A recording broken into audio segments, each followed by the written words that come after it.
I want to bring up something that you said on Snapchat the other day. That could be goddamn anything. By the way, was I in the bathroom when I said it? You guys follow Tait on Snapchat. It's amazing. Hey everybody, this is Tait Fletcher, Pirate Life Podcast, Pirate Life Radio, and I'm here in Austin, Texas. And I want to thank Caveman Coffee for this sponsorship and this opportunity, and cavemancoffee.co. We're highly caffeinated today and fueled by that. Mixing right now our choice of Topo Chico and cold brew concentrate blended with a little MCT. That's the drink of choice this morning right now. And I also want to thank Onnit at onnit.com for all the support and all the guidance and also such a help here in Austin, man. What a beautiful community of people. Down at the Onnit Academy, one of the best places I ever trained in the world. My friend Curtis is down there running 10th Planet Jiu-Jitsu also. And so if you're in the Austin or Texas area or just coming through, man, it's a great place to stop in and say hello. And want to thank Natural Stacks also, fantastic nootropics, and we're going to get more into talking about that later today.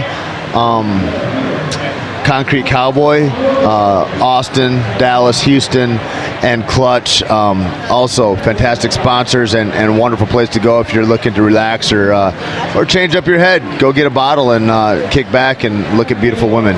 What a better way to go. Undisputed Fitness, undisputedfitness.com, deucegym.com, all your workout inspiration and needs, whether you're in Santa Fe, New Mexico or Venice, California. Original Nutritionals, high-level fish oil, drink it every day, and great for inflammation, helps my joints feel better. They say it helps straighten out my omegas and all that, whatever. I'm no scientist.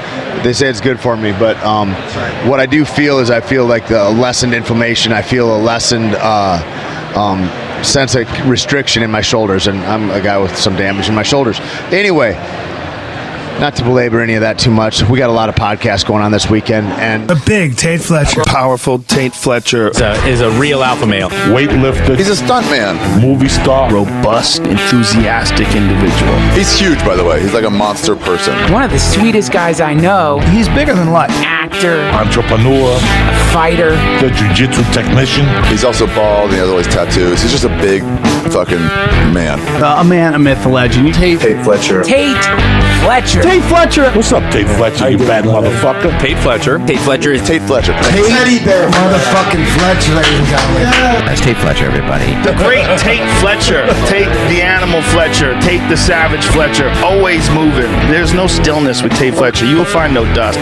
Tait Fletcher's in the house, ladies and gentlemen. He just said the word erection. Tait Fletcher. Tait Fletcher's in the fucking house. Tait Fletcher!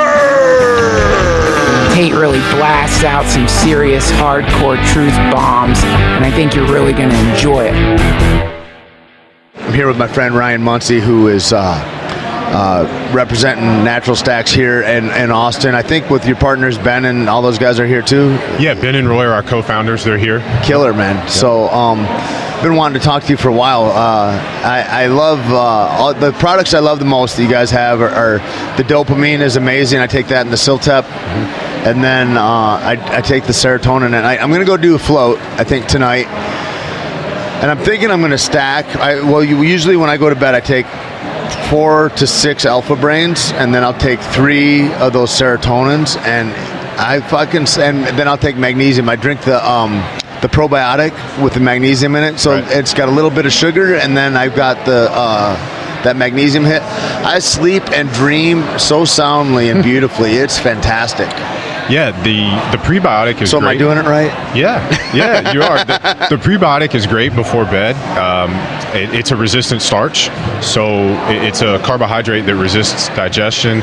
So if your listeners are not tell us about carbohydrates or resistant carbohydrate starches. So they're called resistant because we can't digest them, and they go straight through the stomach and the small intestine, and then they stop in the colon, completely undigested, and they're fermented by the bacteria that are in our digestive system. So think of them as food for the probiotics. So these are prebiotics, food for the probiotics, the good bacteria.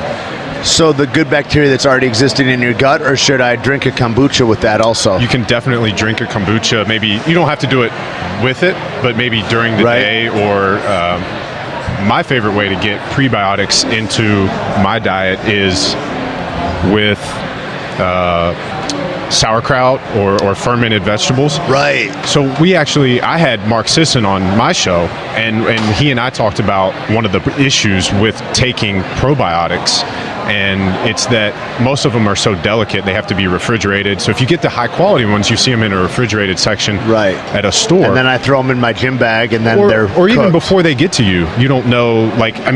From what you do with transporting. Sure, the shipping, and if you're not cold shipping. Right, and you can't guarantee that, or you can't guarantee how they were stored at the vitamin place where you buy them, or It's a trip. I mean, because like for us, if we don't ship it cold, maybe it goes bad. It really alters the there's tells that there's got to be a result, and you're going to know that it's bad, and so then our product is seen as bad.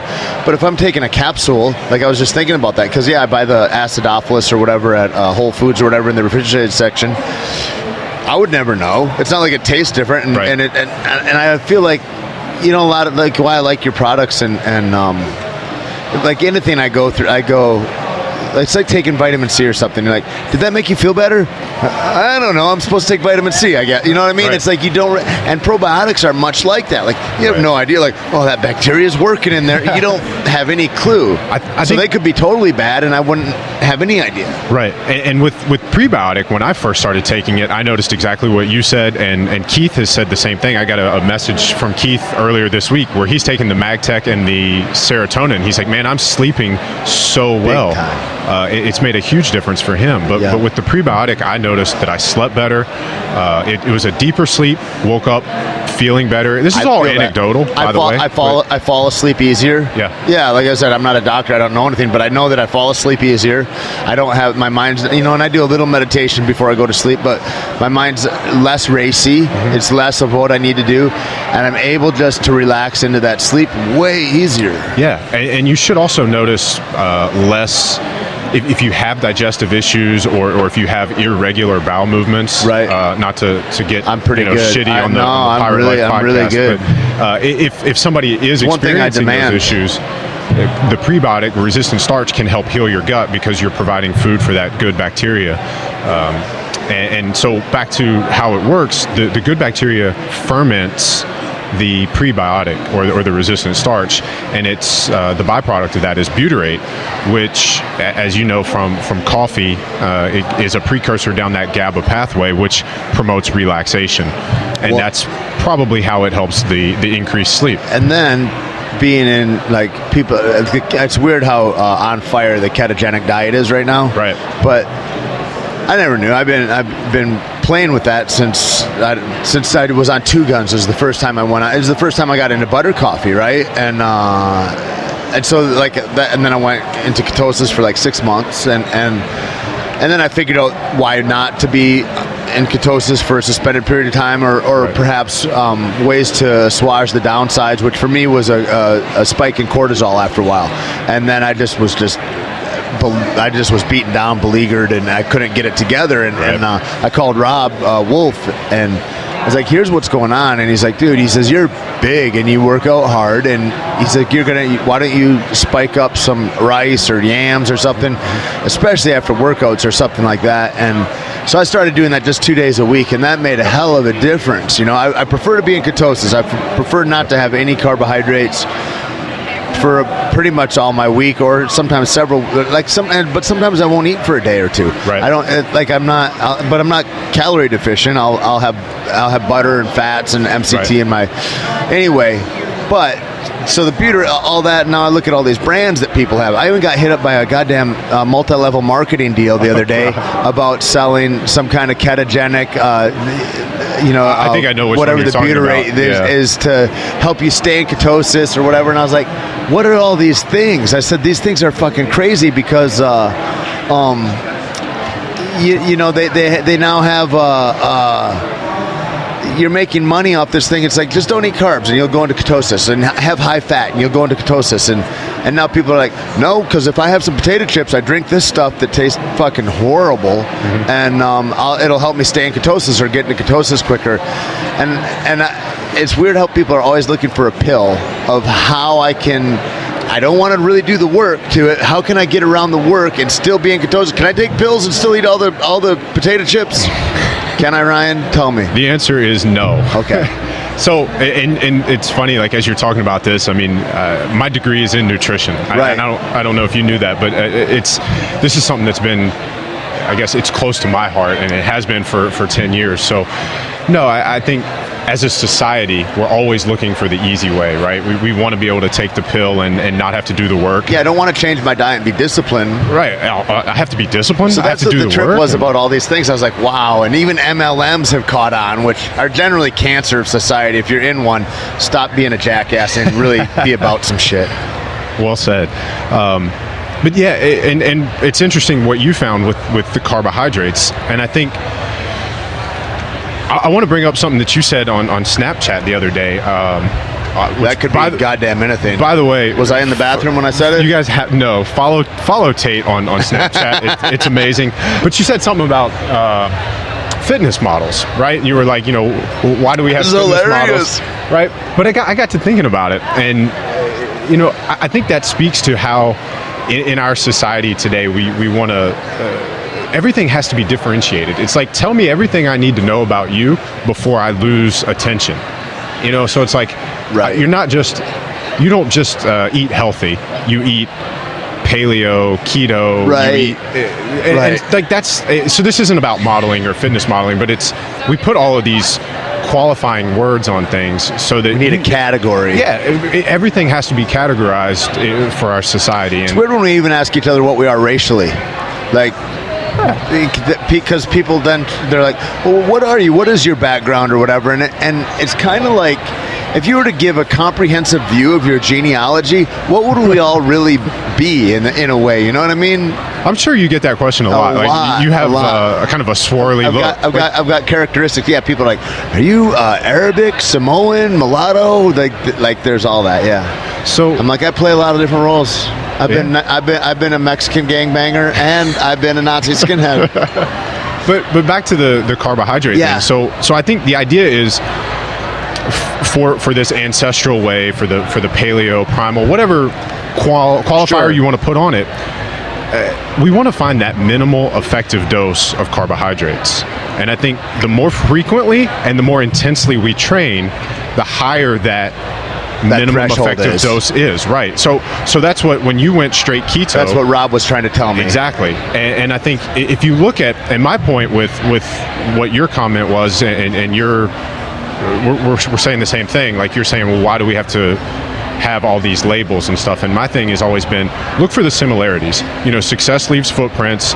Instead of looking for how we're different, look at all the things that are in common, right, between all of these things. So it's like, you're eating really high quality meat, no matter which diet you follow. Right. We want grass fed, we want organic. Even vegans and vegetarians should be eating high quality meat. Right. This is interesting for vegans. We did a podcast with a guy who is a vegan or a vegetarian. His name is Andrew Smith.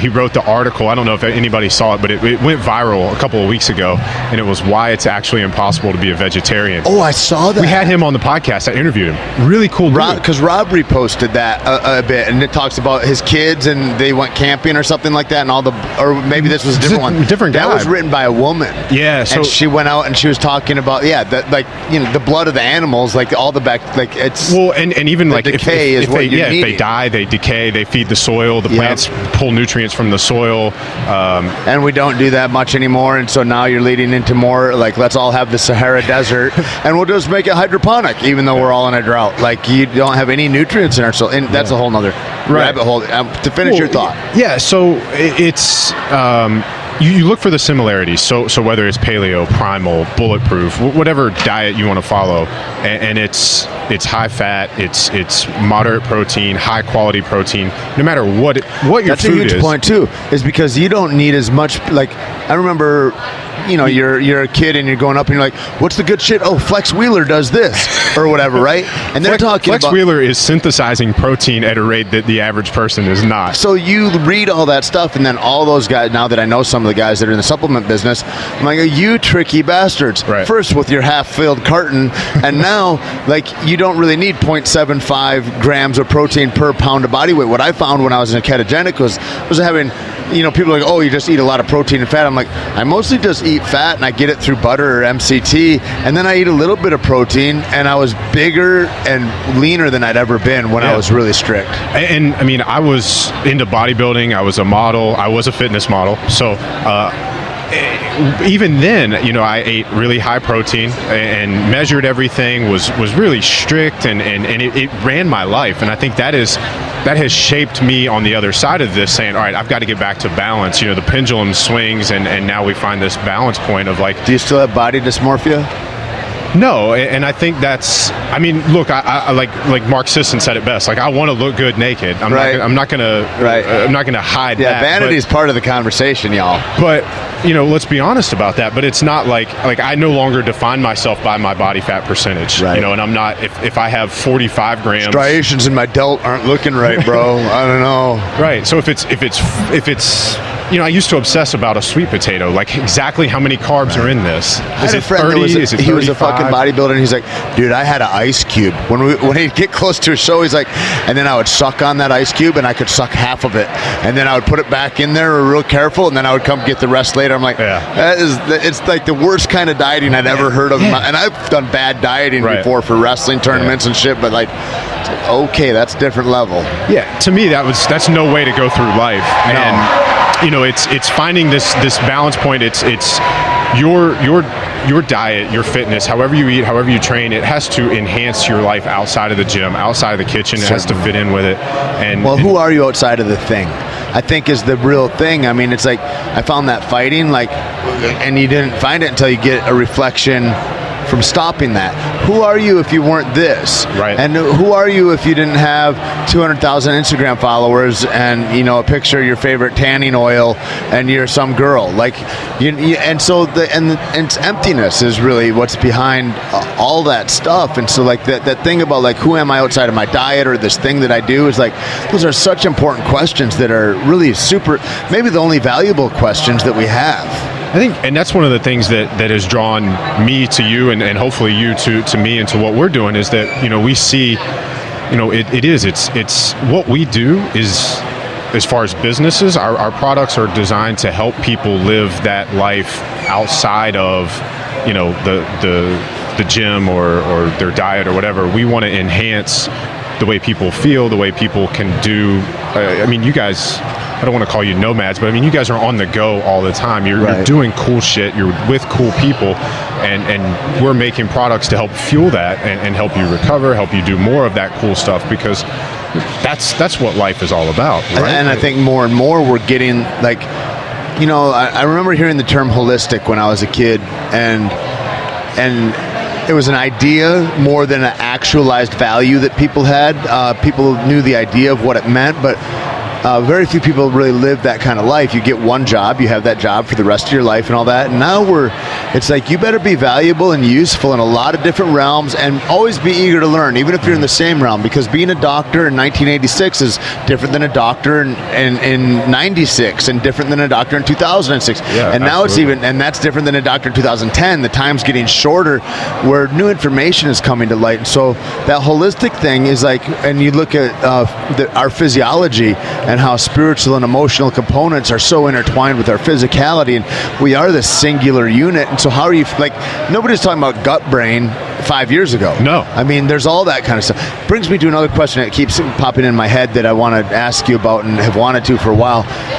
There's so many people, when you talk about an ancestral diet and things of this nature, and they go, well, my people are Eskimos, and so we eat like this, or my people are Mexican, and so we eat like this. And at a certain point, I'm like, and I would get into tiffs with people about it because my job as like a coach, as a human, is going, hey man, here's the road I took, here's the result. I have 100% result. You don't have to read 1,000 articles in Muscle Media Fitness or whatever the thing is.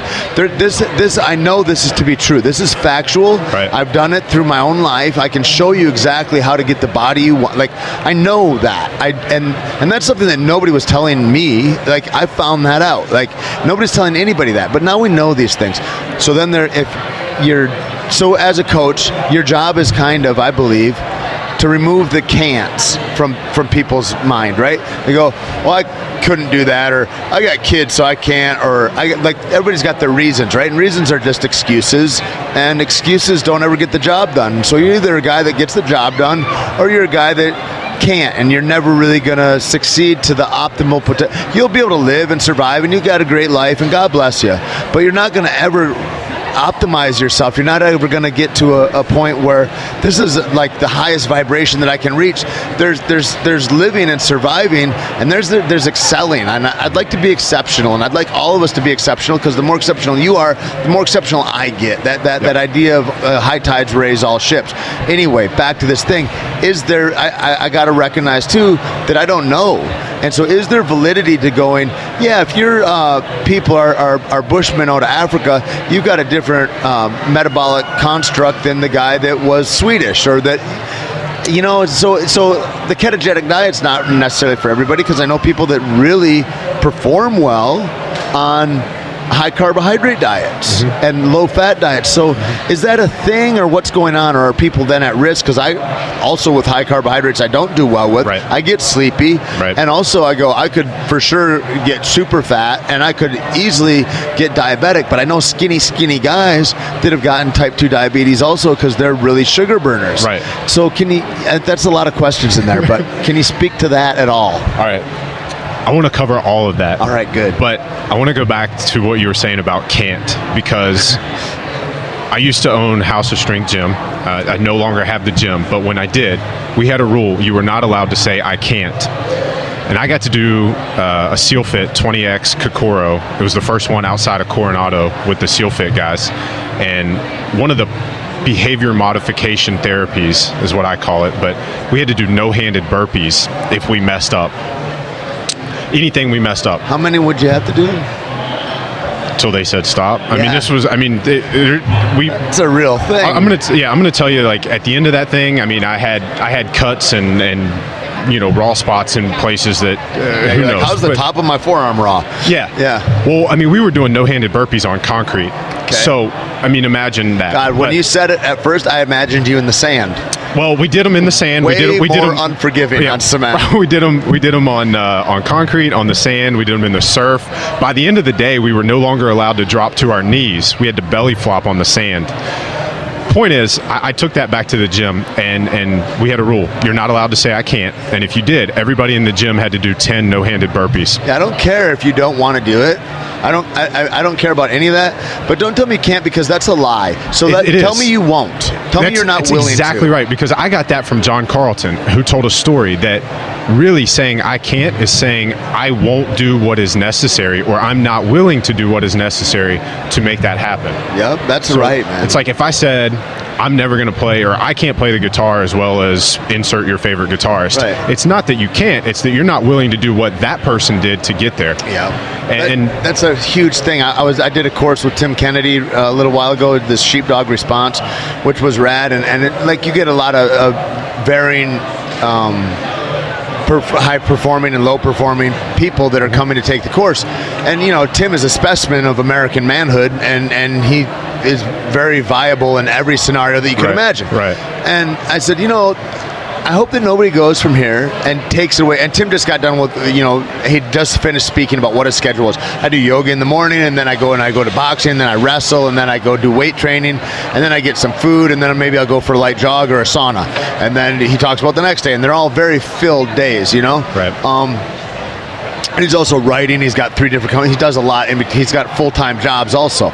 It's not that he's just training for his life. But I said, I hope that nobody belittles the work here, and goes, this is Tim Kennedy. He's an American hero, and he looks like a goddamn Superman. Right. And I'm not him, so you offer yourself a lower standard. And I said, I just want everybody to consider, get it in your head, what he just told you. And I said, repeat what you did yesterday. And he does. And I said, and that's the thing, he puts in the work. Right. It's not that he's just, because what I'd love to say is like, well, you just naturally are handsome and good looking, and you just have that body, you know, that's just how you are. And I belittle everything that you do to make you, all the attention to detail, all your standard, all your sweat. I kind of eradicate it by going, well, he's got good genetics or something. And it's like, no, man, motherfuckers work hard and they pay attention to it. Yeah. Anyway. Well, so back to your question then about sugar burners and different backgrounds. You know, it's interesting. You know, I'll use what I said earlier about looking for similarities instead of trying to find what's different. I think that's a great example of, well, you know, I come from African background, or my people are Alaskan, or my people are Chinese, or whatever. We're all humans, right? When you take anatomy and physiology in school, they don't have a different chapter for different ethnicities. Right. It's just, you're human. We all have the same organs. Kind of what I was thinking. We all have the same hormones. We all have the same digestive tract, about the same length.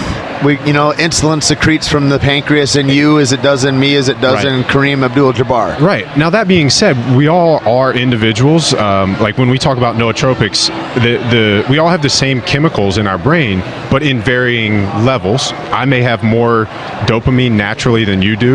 You may naturally have more GABA. I may naturally have a pancreas that is quicker to secrete insulin or secretes more, so maybe I'm more susceptible or would need a lower carbohydrate, or have a lower carbohydrate tolerance. So yeah, I mean, there are individual differences. So I think the idea is start with the foundations of eating right, whether that's whatever you want to call it, but it's the things that we all know. I don't think we want to get into like how to eat, but it's. So if I'm a brand new guy that, like, you don't coach for a long time, probably, like individuals, right? Or do you? I do. Okay, so if I'm a brand new client. Do you, when you assess, like, and I mean visually, that's the first time you see a client walk through the door. Are you thinking different things as far as diet for different people? Or absolutely. There's no one size fits all, and a lot goes into that. So it's you have to understand how that particular person's metabolism is working at that time. So there's an ideal, and then you have to figure out where they are on that spectrum. But you also have to get into their psyche, because, as you know, there's a huge mental and emotional side to eating. Now, is that by how tough or disciplined they are? Is that what you mean by psyche? Yeah. How much comfort they need? Right. When I was younger, in coming out of the bodybuilding side, if somebody couldn't stay on a diet, in my mind, I called them mentally weak. Right. As I've gotten older and experienced and helped more people, it's. You never know. You can't judge somebody without being in their shoes, and you don't know. Maybe their mom has cancer, and the fact that they binged last weekend has nothing to do with mental weakness. It's sure. You don't know what's going on. Yeah, right? Stressors affect different people differently, and people need a release. Right. So it's. There's a lot that goes into an assessment. When somebody walks up as a strength coach, I'm looking at their gait. How do they carry themselves? I'm looking at their eyes. Their eyes tell me a lot about the whites of their eyes. Tell me a lot about how healthy they are. Really? Yeah. The whiter the whites, the healthier they are. Is that right? Yeah. It's not. None of these things are like set in stone. No. But it's like Blink. It's like Malcolm Gladwell's Blink, when he's like, all the things that you've ever experienced in your whole life have imprinted on you, and that's what your intuition is. And so you see these markers. Like at an event like this, we're doing this live at Paleo FX. As you walk around this weekend, just kind of take a quick assessment of everybody that you see, especially like the vendors at the booths. Yeah. It gives you a quick insight of, how well did they live the life that they're selling you behind that counter. Right. And that's not always just body fat. It's, what kind of shoes are they wearing? Are they, like I'm walking around in 5 fingers. I'm not tooting my own horn, but I mean, right. This is like I live this life, Yeah. If somebody's walking around in Nike Shocks with an elevated heel, right. and then they're going to try to teach me about movement, I'm really not buying what you're selling because it's weird. I already disregard what they're saying. Right. Yeah. So there's back to your assessment. There's a lot that goes into it, and with coaching, it's meeting people where they are. And it's moving them forward from there. So the word coach is derived from the old stagecoach. You pick people up where they are and you take them where they're going. You're fucking kidding me. Dead serious. So as a coach, that's our responsibility. Dude, I never heard that at all. That's beautiful. Right? Pick people up where they are and take them where they're going. I have to give Paul Reddick credit for that. And so that's the first question, too, that I always go. I go, hey, what's your goal? Where do you want to go? What would make this a success for you? Yeah, that's the first thing you ask somebody. So I don't know where to drive you. It's like you get in a taxi, right? And what are the first thing they say? Where are you going? Exactly. Right? Or Uber. Or you go to Uber, you got to tell them where you are. Exactly. And where you're going. And then where you're going. Right. So in the assessment world, it's physical, it's metabolic, right, it's mental, and it's that holistic approach. So when I'm doing an assessment, I'm going to ask a whole lot more questions than most people would expect, and I just want them to talk. And I want to know everything about like where you're trying to go, where are you, what have you done before, what would make this a success. And then you get into, like you said, if somebody is just starting, so knowing where they are gives me a jumping off point. So where they start is going to be different for everybody. Right. There's no one size fits all. There's no one, it's not like, hey, just go, hey, how many carbohydrates should I eat? There's too many factors that go into that to be able to say this is the number. Right. So it's figuring out where they are and taking baby steps to move them towards the ideal. A lot of that, I think, would be going that mental assessment of their psyche.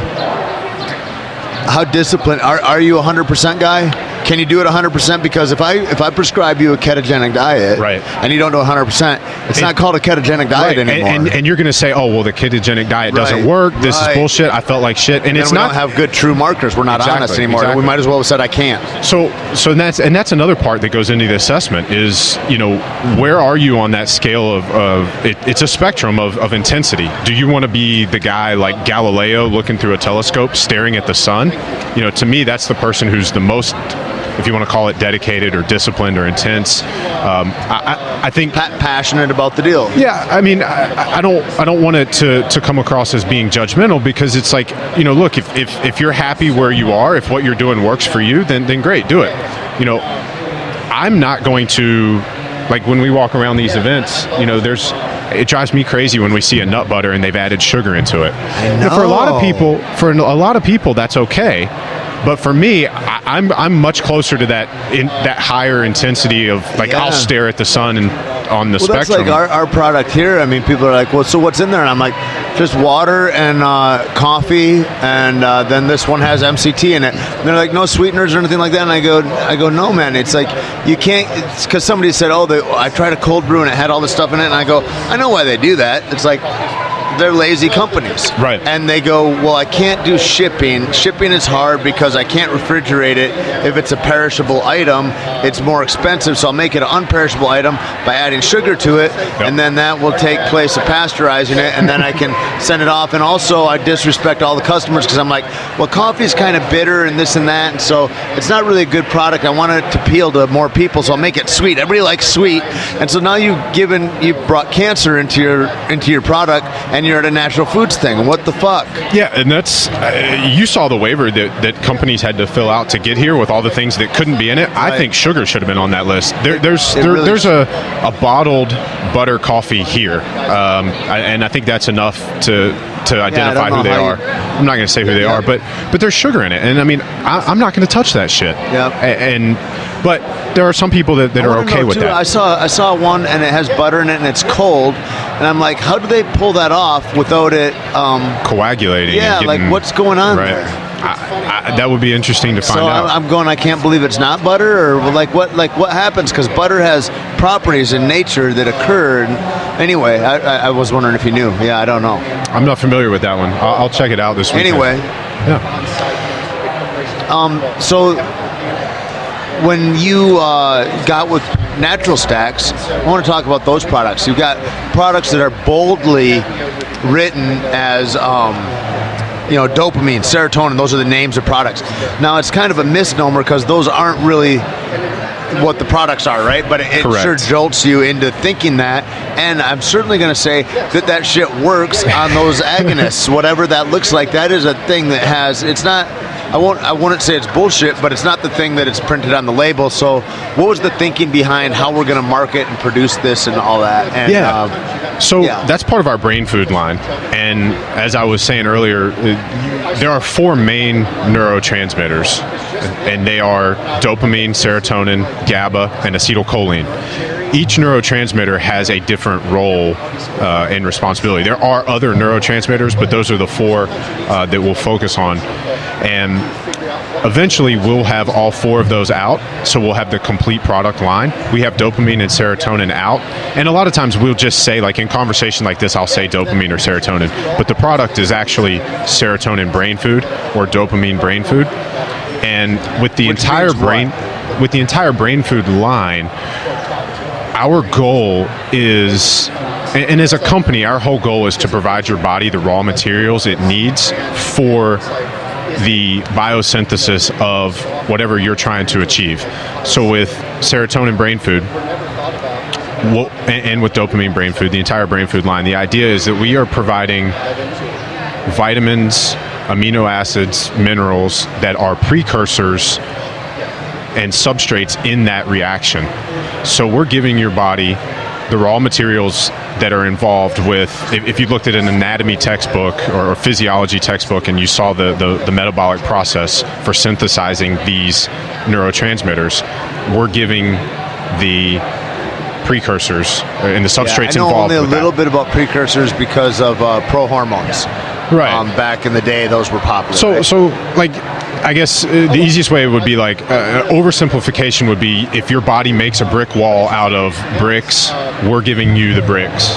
Right. And your body goes down that pathway on its own. What our objective is to start at the very beginning.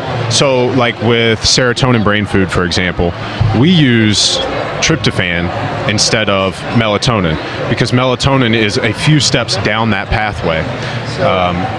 So we're not starting in the middle of the pathway, we're starting at the very beginning, and we're giving those precursors and allowing the body to go down. And is that why melatonin puts me to sleep? Yes. And serotonin, and in serotonin it would be too much to... So again, like our goal is not to force. We have to be careful the way we word this stuff too for the FDA. Yeah. So like, we don't want to force any pathway. We don't want to.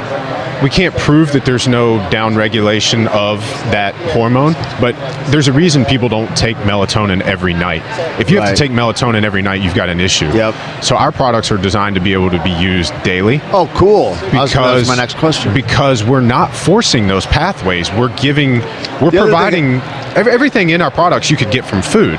Our diet, this goes back to what you were saying earlier about soil quality. I mean, we're not getting the vitamins and minerals from tomatoes that we got from them in 1930. Soil's different, farming's different. I was wondering about that too. I was talking to somebody, I was like, I wonder if you took an athlete from the 30s you gave them a like Jesse Owens, a high nutritional food diet, right? Yeah. And you took an athlete from right now and you gave him the diet that we have available to us in America, which, and I say in America because if you eat an apple in America and you go to Italy and you eat an apple, you might think you never ate a fucking apple before. They're different, man. Like milk, everything. It's fucking, we're poisoned in a lot of ways here. Mm-hmm. However, that's a whole nother deal too.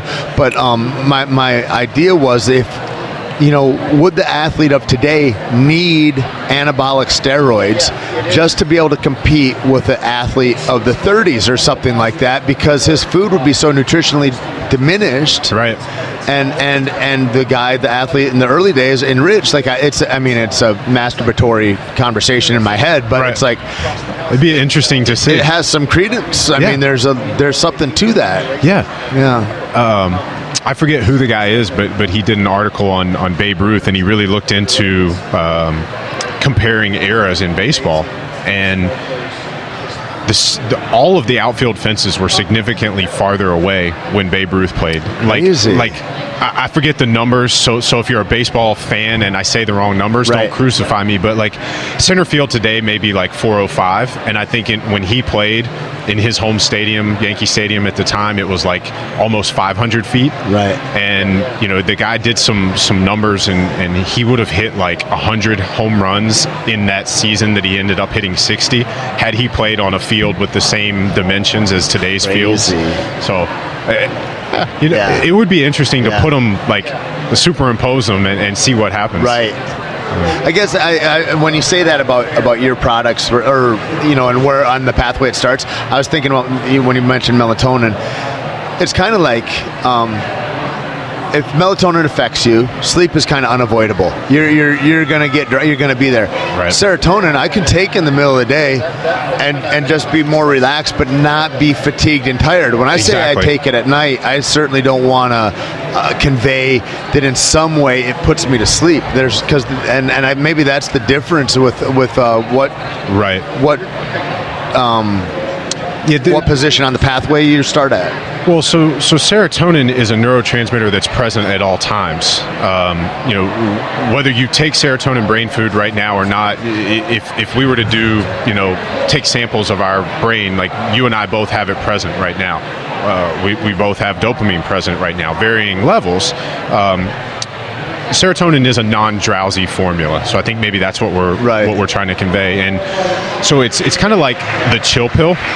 That's what I call it, or vacation in a bottle. A lot of times, if how many take do you take? What's a heavy dose? I take 3. I tend to be. That's all I've taken too. I tend to be dopamine dominant, so I get a little. I don't want to say high strung, but I can kind of be on that border. So I will take serotonin more often than I take dopamine. Interesting. There are a lot of other people who, the other way. Like if you're a very mellow person, you may do better taking dopamine brain food. And that's our idea is we're providing the tools so that you have every tool in your toolbox to optimize no matter what your personality is, no matter what your objective is for that given day. Today at Paleo FX, if you're running an event, if you're the guy running the event, you're pretty stressed out today. You want to take that Siltep and that dopamine. Siltep will keep you focused, and the serotonin will help him be mellow and less anxious. Really? I happen to know that he took some serotonin this morning. Yeah, so, awesome. Yeah, it's an interesting conversation too, because this, much like other methods to enhance oneself, is unexplored until very recently. Mm-hmm. Like, even talks about, right now testosterone replacement therapy is in vogue. Like, basically everybody knows what TRT is. But like, to talk about brain optimization and nootropics, that's a different conversation than people are used to. And I was with Rogan, and we were listening to these physicist type dudes, these little geniuses, and they're talking about the cosmos and universes. Right. And one of the things they were talking about was, how remarkably expansive it is, and that we just don't know the infinity of the amount of universes or galaxies that are known, unknown. Like, it's endless. Mm-hmm. But he says we know more about universes we've never been to, about galaxies we've never been to, than we know about the human brain. Yeah. And that is fascinating when you think about, here's an unexplored place we don't know almost anything about, but we know more about that than we know about the head that we're carrying around on our shoulders. Right. And now even the conversation about like how our gut health informs our brain, and what is our true brain. Right.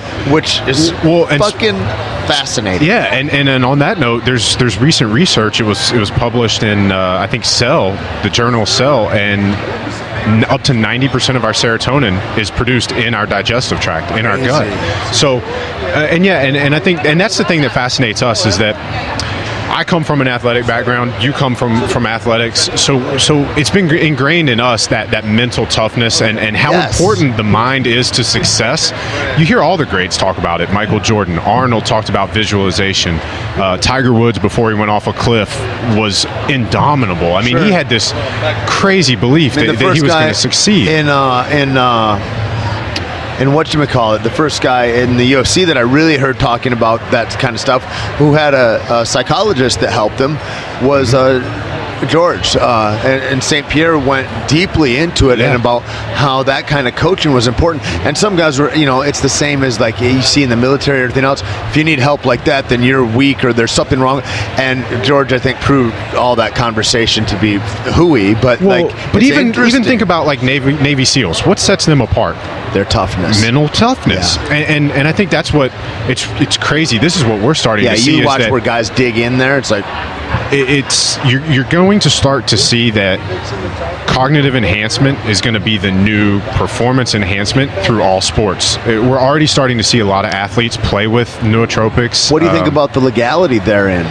That will be an interesting conversation. I think different. Like, let's take. Is gaming. WADA going to get into it? Well, I don't know. I think we're really far down the line. If history has shown anything, I mean, look how long it took them to get on top of growth hormone and testosterone. Sure. I think it's going to have to become popular, and then you're going to have somebody be opposed to it for them to even be interested in it.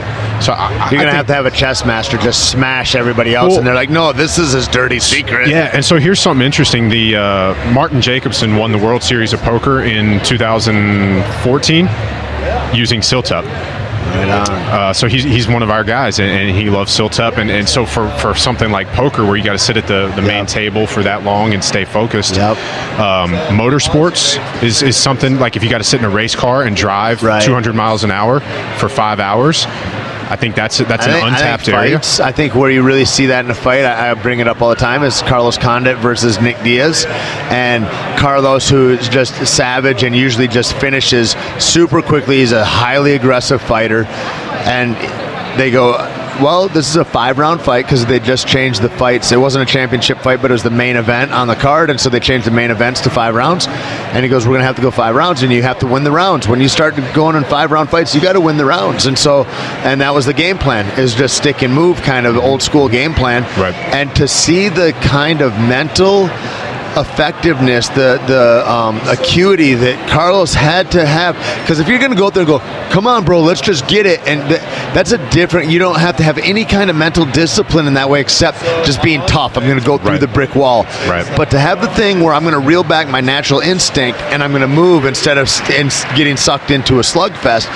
And I watched Carlos fight that the whole time and stay completely just on point. And I couldn't imagine how tired he was after the 29 minutes. I was just like, that is an incredible amount of focus. Right. And for something like that, something like Siltip or something of that nature, has got to be helpful.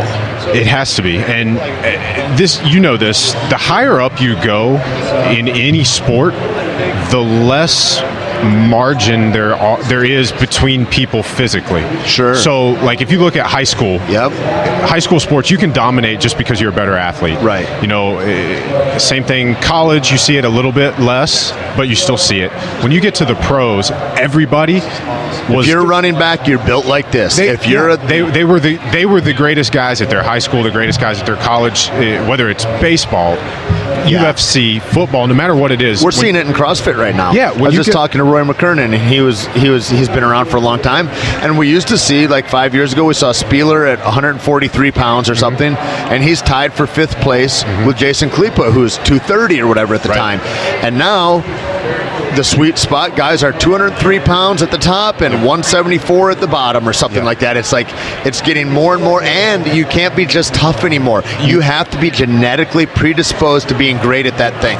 Well, and you have to be, because there's so little margin for error, and everybody has basically the same physical traits.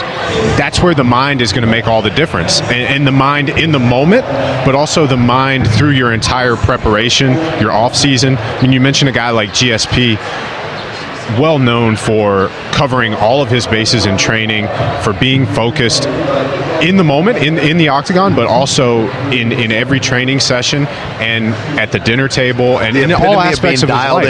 In a 3-piece, he's the first guy that he demanded himself to be in really fine attire wherever he was publicly. So, and this goes back, it kind of echoes what you said in the very beginning, where it's like nothing happens by accident, right? And it's all the stuff that you put into what you do.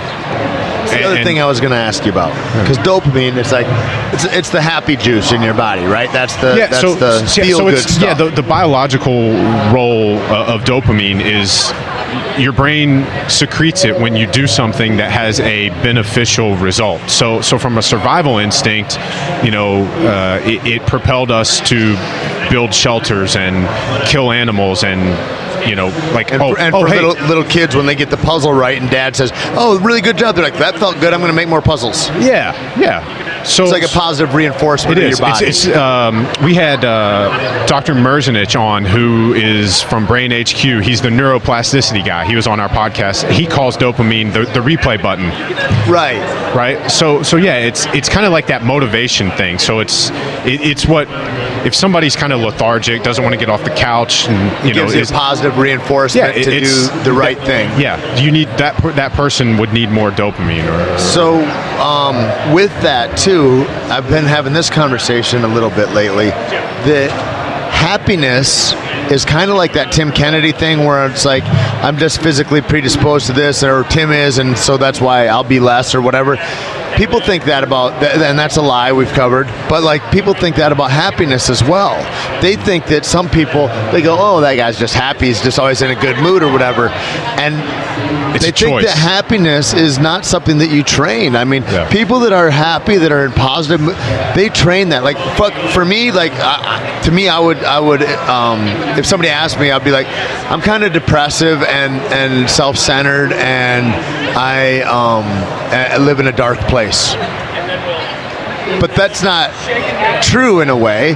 But there's parts of those voices that get so loud in you that you feel kind of crummy sometimes. And so, but you wouldn't know that either because I don't publicly announce that. Right. Except into the place, like I've talked about depression some, but like the more, whatever I water grows. And so the thing is I'm not going to go and I'm not going to put that on blast on social media. I need to have positive reinforcement, so I need to create that for myself. So I make the choice. I can think a positive or a negative thought. Mm-hmm. The mind can only think one thought at a time. Mm-hmm. The more positive thoughts I have, hence the better my life. The more negative. So it's a point of becoming dialed in and disciplined in not only your physicality, but also in your brain. Right. You have to take control and be in dominion over your intellect. Absolutely. If you want happiness, if you want that, because there is no default setting for these things. So that's the other thing about like a happy pill is like, really it's like, there's no wonder that antidepressants, if they have any efficacy at all, don't really work in a way, because people aren't given a training manual on how to feel better.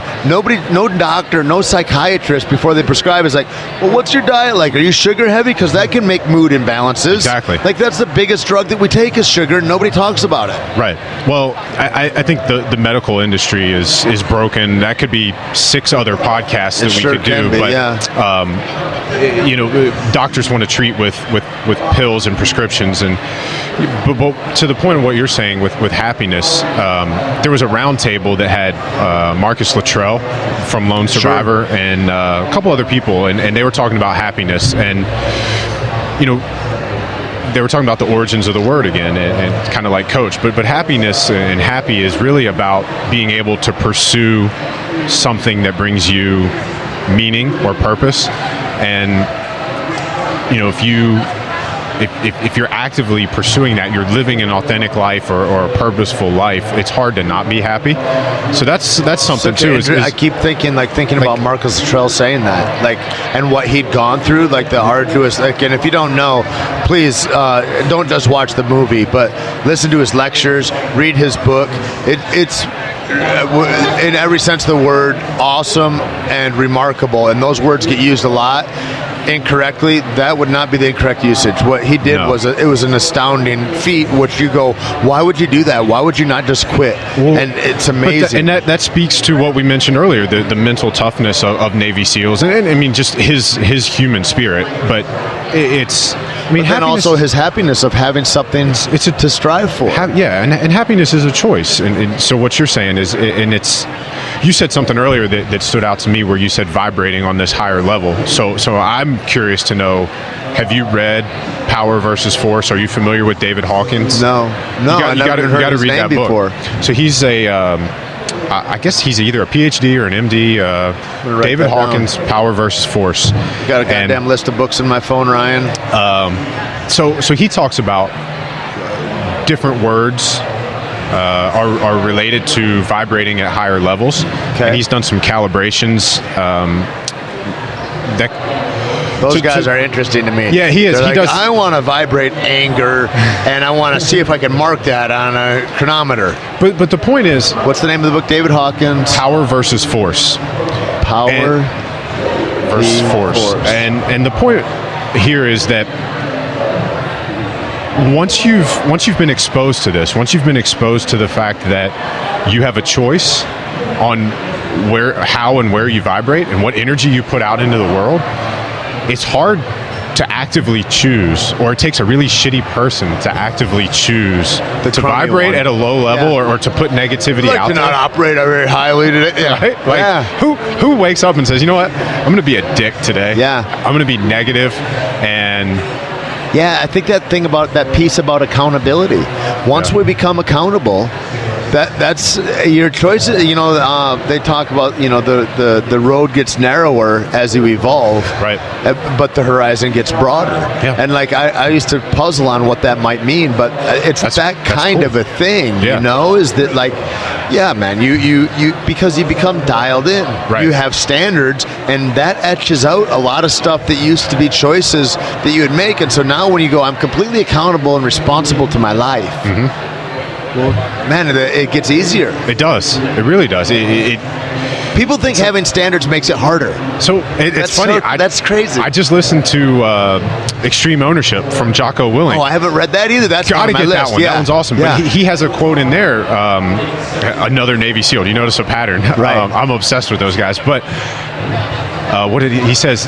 Discipline is freedom, or there's freedom in discipline, Right. and I'm sure you know that from your life. Yeah, and, a few years ago I was on exactly what you're podcast, saying. and it was like I was like, commitment and responsibility. I never wanted any part of those, and then I started thinking about it like wrestling. Like, I can teach you all the dynamics and all the physical components to what a double leg takedown is, but if you don't have commitment to that movement, right, you'll never take anybody down. And that to me, it's become freedom. And then I heard that from Jocko, and I was like, God, yeah. So, like, I mean, you take what you guys are doing with Caveman, what we're doing with Natural Stacks, or you personally in your life, me personally in my life, we have this clearly defined, like, you know who you are, you know what you stand for, you know where your boundaries are, and it's very easy to stay within that and use that as kind of your compass, and it's like, look, I'm not going to drink that because it's got sugar in it. We're not gonna make this product and bring that out to the world because it doesn't meet my standards, and I'm not comfortable putting that out there and giving that to somebody else. The interesting thing about standards too in that way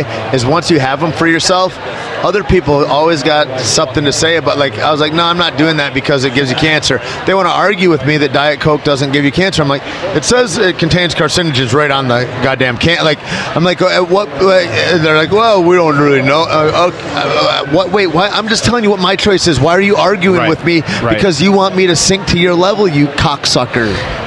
So we had, now I'm drawing a blank on who it was on our podcast. It might have been Mark Sisson again, but he said people are more tied to their dietary beliefs than they are to their religion.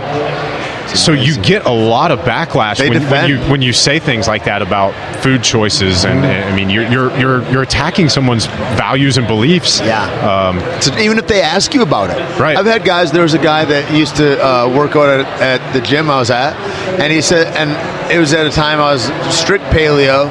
And that's what I do. I just try different things. Like, I guess they call it biohacking now, but like it's like I'm like, well, I'm going to try this and see how this works out, and I'm going to do it 100%. I've got discipline. I'm going to exact discipline in these realms, and so I tried a lot of different diets and different ways of being and whatever. And so I was doing that, and he goes, "Oh, what's that like?" And he was an American Indian guy, and he was easy 350 and like 5'9", and he goes, so what do you eat? Like, and I go, oh, like this, and it kind of means like this and like that, and there's these loose definitions for what paleo means, whatever, and he says, oh, cool. He says, yeah, that sounds good. Like my people, he goes into my people would eat like that too. And I go, okay, cool. I mean, it's just natural. I said, it's just choosing your food well. He goes, well, but I eat pretty good right now. And I go, okay. And he says, well, yeah, because I eat kind of like, and he gets into then defending and going, I go, dude, I said, You're asking me what I eat like, and I'm telling you, and then you're saying that you eat like that. I said, do you know how funny that looks to me right now? Right. I said, you know who Chris Farley is? He goes, yeah. I go, imagine that Chris Farley's sitting right over here, and he's telling me, well, yeah, but I eat pretty good, though. I'm like, how ridiculous. That looks funny, right? That's hilarious. I said, that's what you're doing right now. Right. As soon as you say that. Grotesquely overweight. Right. So this goes back, like when you were asking about assessments, like as soon as somebody says that to me and I have that audio and that visual. Right. I know that this is a person who's not taking responsibility for their choices. So we've got to start, if we're coaching them, we've got to start with the mind. We have to get them to start. So what do you do with that? You've got to figure out what's driving them. You've got to figure out their why. What do they want and why do they want it?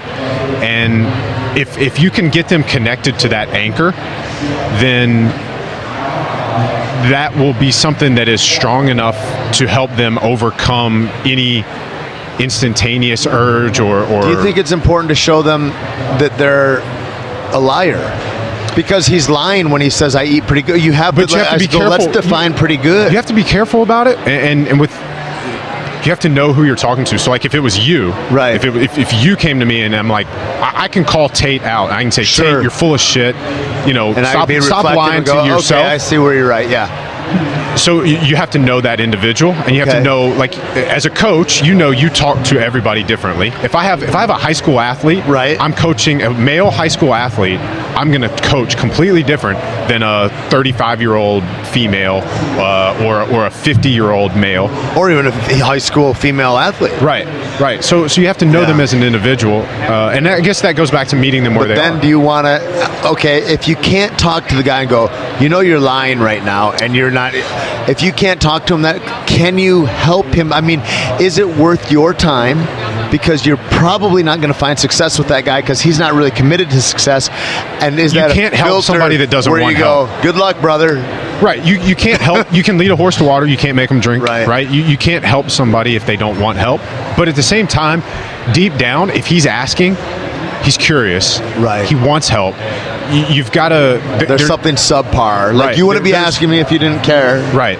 So somehow it's you've got to peel the layers of that onion and get him to realize what he really wants and why is he lying to himself and again it's very individual. There's no cookie cutter way to do this. And I think that's what it goes back to those assessments. If people are out there looking for a coach, I mean, if you look at the greatest coaches in the world, that coach has to have abilities to connect with people. You have to be able to connect, and you have to be able to kind of get your hooks into that person. You think back to who your greatest psychological mentor. Coaching is an art. Everybody wants to talk about the science of it. Mm-hmm. I just heard Steve Maxwell talking the other day, and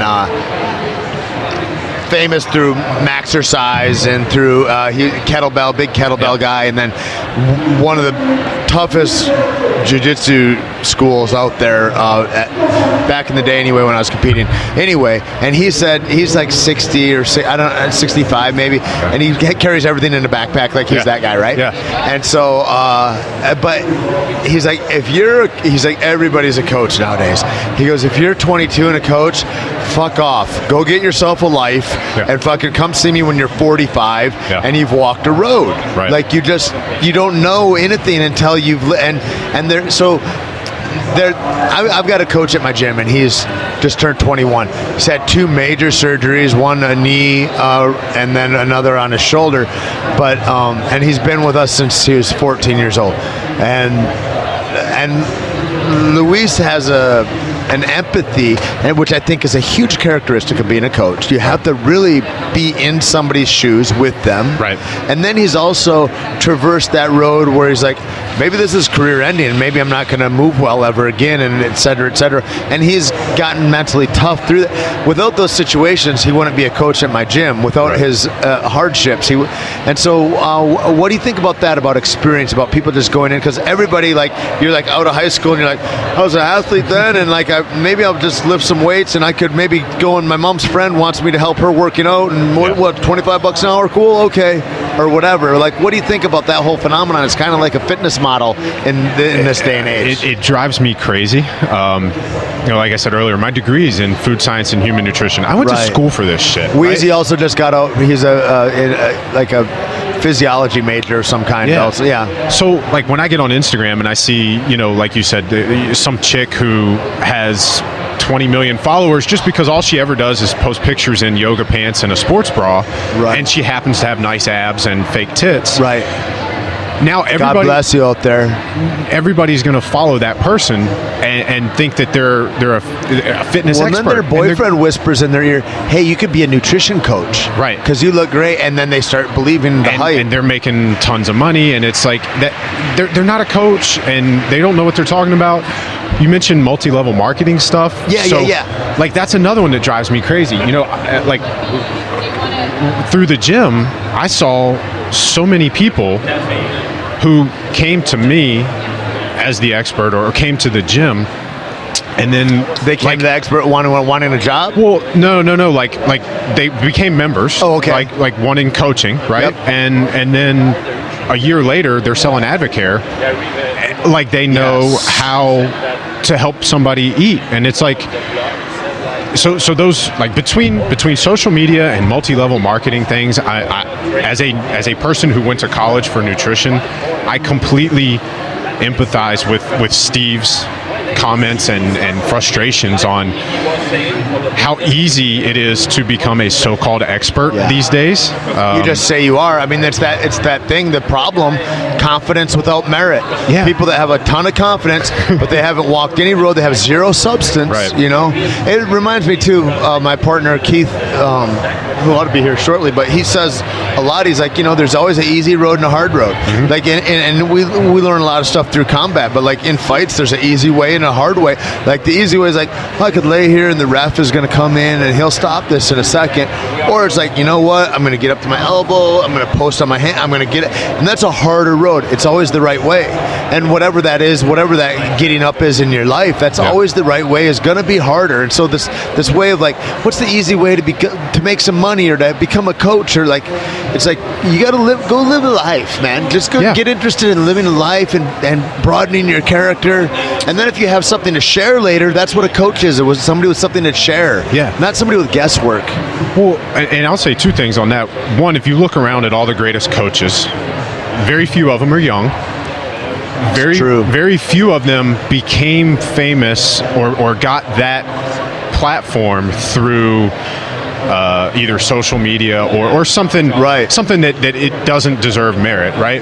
The other thing is Lindsay from BirthFit is here, right? Correct. And I was talking to her before we started recording, and she has a great product. So I was asking her how it started, and she said, we worked with a lot of moms. We started creating these programs that worked for a lot of people, and the demand has grown because they have a great product. Yeah. It wasn't through, hey, look at me half naked, and I built this following, and now I'm going to monetize it. I mean, Lindsay, also to her credit, she had like 50 people that wanted to become affiliates of her thing, and I think there was 20 that passed muster for her, or something like that. So my point in that is, using her and BirthFit as an example, is just, if you create something of value, something that helps people, the following will come, or like. That's the thing about like when we started Caveman Coffee, or when, or like you guys with your products. Like it's like people ask me, they're like, I was on Mind Pump Radio a while ago, and they said, well, what advice would you give to young entrepreneurs? And I go, I don't really know what that is. Like, I know what people think it is. I'm not an idiot, but I don't think that that's something that you should go out and look for. Like, how do I make money? And it sucks because everybody I know needs to make money. We got to eat, man. Right. But the fact is like, what you should see is that there's a lack here of something that I would really like to be out there, and then put that thing out there. Yeah. I mean, it drives me nuts. I get people that are like, "Hey, dude, put a Caveman Coffee here,"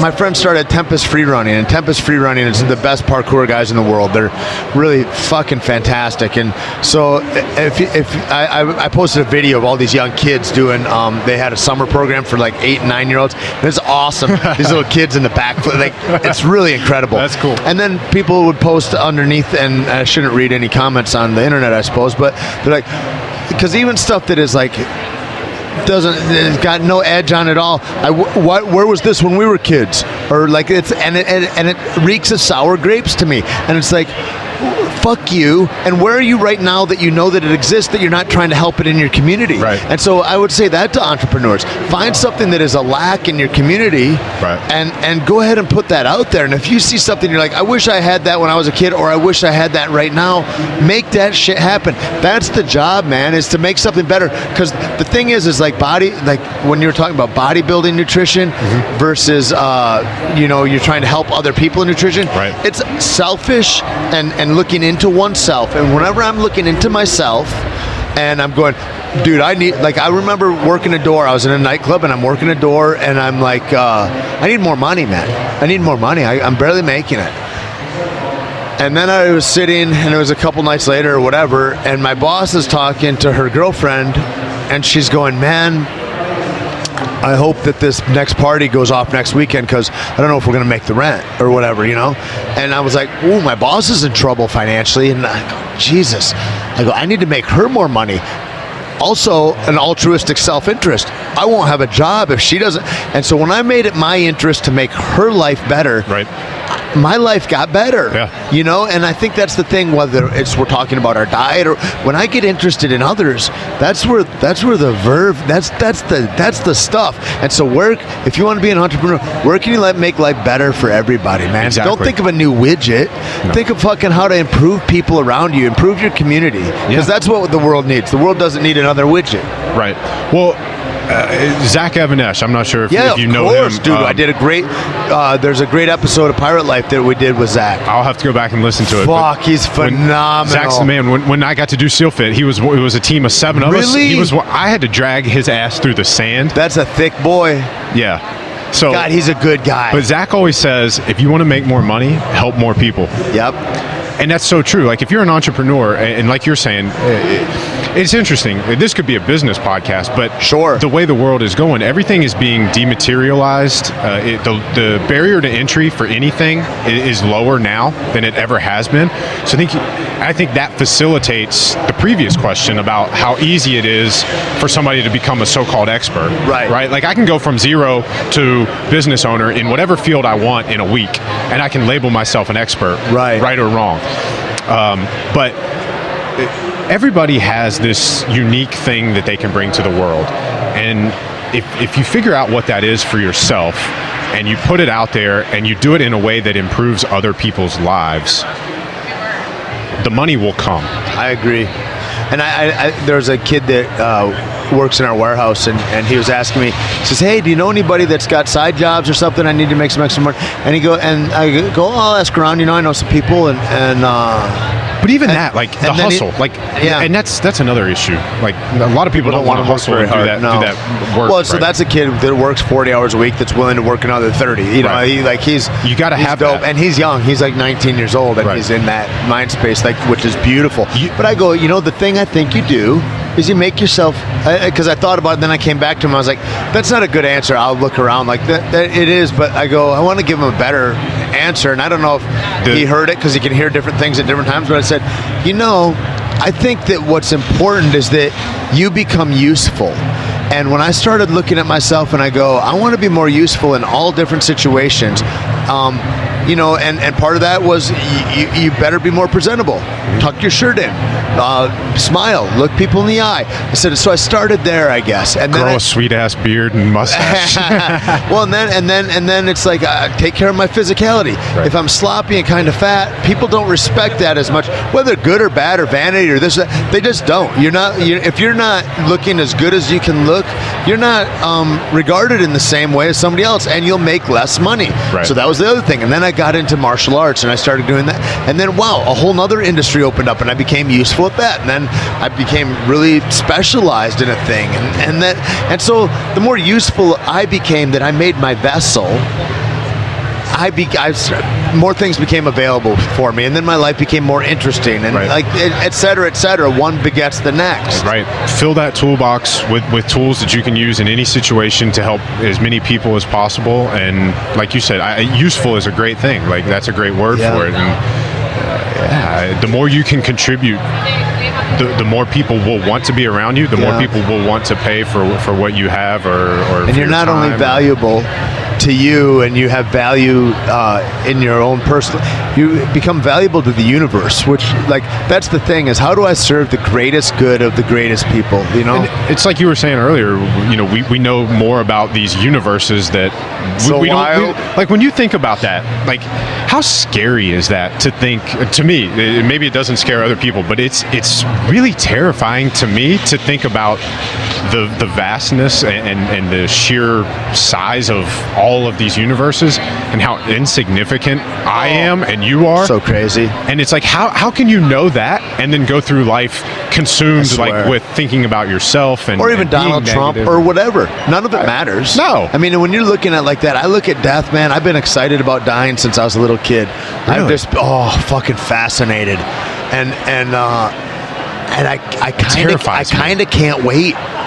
Because I think, what an adventure that'll be. Because just because I can't imagine, like, my friends that are believers, I'm like, okay, cool, you need a great story or whatever to go to bed at night. Right. My friends that are atheists, I think the same thing about them. I think, oh, you're such a cynic that you're like, nothing is real. I can't believe in love. I've been hurt or whatever. Like, it sounds silly to think that you're just going to rot in the dirt. I don't get behind either one of those things. But I'm into not knowing. And I'm into the great mystery that it is, and I'm really okay with not knowing, and I'm like, the potential for fucking greatness of what that is. Anybody that's ever talked to heaven, they belittle what the beauty of that might be if that exists. Anybody that you can't speak on these things, and that's exciting, man. That's an exciting fucking road. And this is like, man, whoever's president, I don't care. Like, whatever. I mean, yeah, we're going to take freedoms. They're going to microchip us. I'll live through this existence, and like the next thing is like whatever. Yeah, I mean, to me, it's worry about what you can control. Yep. And a lot of that stuff is so far out of our control. But what we can control is coming to events like this, or seeking out people. Grow the community you desire. Surround yourself with people doing cool shit. Like, I mean, I remember 2 years ago, I found Logan, who just walked by. I found him on social media, and I got to, next time I went to LA, I made it a point to go to Deuce, and I met him. And, you know, I found you guys on social media, and first time we were in the same space, we found each other, we connected. And an instant connection, too. That's the thing. That's my point, is like, you know, don't worry about the shit you can't control. What you can control is exactly what you said. Build the community you want. Yep. Find the people out there doing the shit that you want to do, like you said with the parkour dude, and build that and make it the world that you want. And the big thing, I think, is it starts with not being afraid of people. We're built into this secular way where we all become afraid of what we do not know. And so the important thing is that I don't come out to the world going, what do I think that this person in the world would want me to be? And then I try to adopt their values and ethics and world's view. And I really research mine, and I know what it is that I dig, and then I'm that person, and I say it fucking loud, man. And then my tribe is going to come up right around me, you know, and that is just going to happen. It's just going to be magic. The truer I am to myself, the truer my community that evolves around me, the one that I crave, it just fucking appears. Yeah. So I've got I mentioned Paul Reddick earlier, who told me the quote about stage coach being the foundation for the word coach. He started a group, and our mascot, this was a group of gym owners, and our mascot is the anteater. And there's a meme that goes around the internet, and this was when the group started, and that's how it kind of all happened. But it's hilarious because it's exactly what you're talking about. The anteater is standing there, and if you've ever seen the meme, it's just an anteater in the field. And anteaters spread their arms out wide. And on the meme, above the anteater, it says, "Fuck you." And on the bottom, it says, "I'm an anteater." So it's like this animal is just chilling in the middle of the field. It's like, I am who I am. And that's what draws me, or originally drew me to you guys, is that pirate life. Like, that's what the flag is for you guys, right? Sure. Like, this is who I am. This is what I stand for. This is what means, this is what's important to me, and I'm not going to be vanilla just to blend in, and I'm going to go for what I want and create it and make it happen. Anything else is an offense to God, if there is one. Anything else is an offense to humanity, and to everybody that was kind enough to help me, and to all of that, man. I got to honor it, man, and so honor it. Yeah. And honor it, I will. Yeah. It's been great having you, man. This has been a blast. We got a lot of talks to do, and I look forward to our next one, dude. Definitely. I appreciate you so much, and your company. And so tell us where to find you and your company and all that. Naturalstacks.com, and then the Optimal Performance Podcast. We'll have Tait and Lacey and Keith on in a future episode. Maybe if we can get Logan and Lindsay to sit down at the table with us, we'll do something fun. So, but yeah, this has been a blast. Thanks for having me. Naturalstacks.com. And where do they find you, Ryan? RyanMunsey.com. Okay, and Instagrams or anything like that? Yeah, Instagram is all of the Natural Stacks social media is at Natural Stacks, and then mine is Ryan Munsey. Cool, man. I think there's an underscore on Instagram. All right. Oftentimes there is. I want to say too, man, about the products. Not like there's a great. After you turned me on to them and I tried them, I was like, I instantly went and I signed up for a rotation thing of the products that I like the most, because I want to just tell listeners that, like, man, I value they're valuable. I think they have a tremendous amount of efficacy, and I love supporting it, and your company. Thank you for all you've done for me, Keith, Lacey, and thank you for what you're doing in the world, man. Well, it's on behalf of the whole company. I will say thank you for that, and it's a company thing. It's not just me. We've got a great team, and I will say it was funny to see that notification come through when you signed up for the subscription. So Tait, so for you guys listening, Tait he went through and grabbed all of his favorites, and he put himself on subscription. So when he runs out at 30 days or 45 days, he gets more. The subscription's cool because you don't need. You can customize it. I'm like, well, these I don't like the caffeine, or like there's or creatine. I'm like, or I don't need all of that all the time. Right. And so I go, okay, this one every 2 months, and then this one, I need this every 30 days. You know, and like, so it's dope. I love that. And speaking of subscription, Black Sails Yacht Club. Oh yeah. June promo. Yeah. Natural Stacks is in it. That's right. That's right. So yeah, if you're part of the CavemanCoffee.com subscription service, where we send you your coffee every month, we have a additional thing. You can just sign up, check into Black Sails Yacht Club, and become a member of that.